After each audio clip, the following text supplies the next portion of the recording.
مثلا اہل حدیث جب سوال کرے گا نا کسی بھی عالم سے، مفتی سے، کبھی بھی یہ نہیں پوچھتا کہ حضرت اس مسئلے میں آپ کیا فرمائیے گا، آپ کی کیا رائے ہے، آپ کیا فرماتے ہیں اس مسئلے میں. کبھی اہل حدیث یوں نہیں پوچھتے.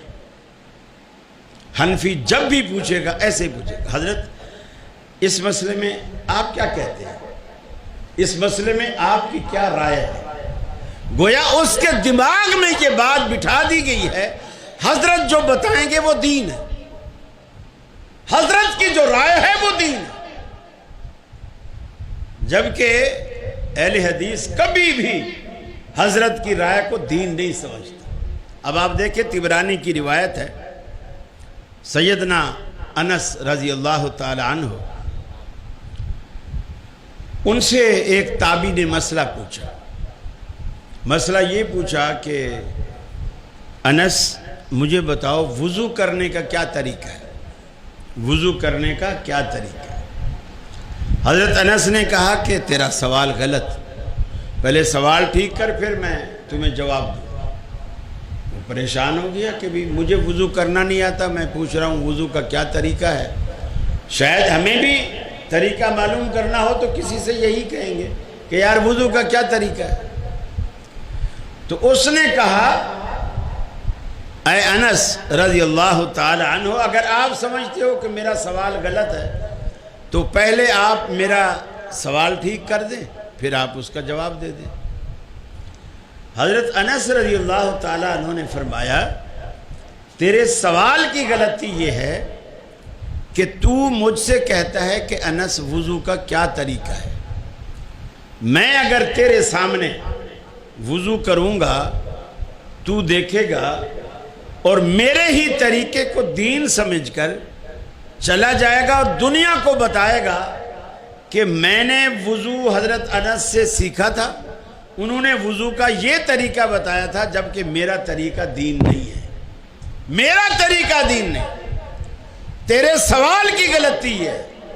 سوال صحیح کیا ہے کہ تو مجھ سے یہ پوچھ انس تو صحابی ہے، تو نے اللہ کے رسول کو دیکھا ہے، میں نے نہیں دیکھا ہے، تو یہ بتا کہ اللہ کے رسول وضو کیسے کیا کرتے تھے، اللہ کے رسول وضو کیسے کیا. آدھا مسئلہ تو سوال میں ہی چھپا ہوتا ہے، سوال سے سمجھ آ جاتا ہے. یہ وہ امتیازات ہے کہ دنیا میں پائے جانے والے مسالک میں کسی کے پاس نہیں، بلکہ علماء سے تو پوچھنا نصیب ہی نہیں ہوتا. بلکہ میں تجربے کی بات آپ کو بتا رہا ہوں. آپ کسی دیوبندیوں کے بریلویوں کے جلسے میں آپ کھڑے اگر نہ بھی، چونکہ کھڑے اگر ہو جائیں گے تو پکڑ کے ماریں گے سارے. آپ پرچی لکھ کے بھیجیں اسٹیج پہ جب حضرت صاحب تقریر کر رہے ہوں اور کوئی بات ایسی جو خلاف سنت انہوں نے کی ہو اس کو آپ بتائیں حضرت اس کی کیا دلیل ہے، بس اتنا پوچھیں پرچی اس کی کیا دلیل ہے.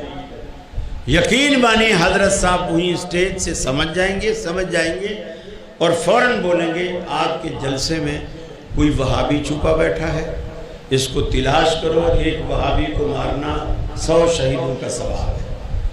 پھر وہ آپ کو تلاش کریں گے کہ یہ پرچیاں کہاں سے آ رہی ہیں جو ہم سے دلیل مانگتی ہیں.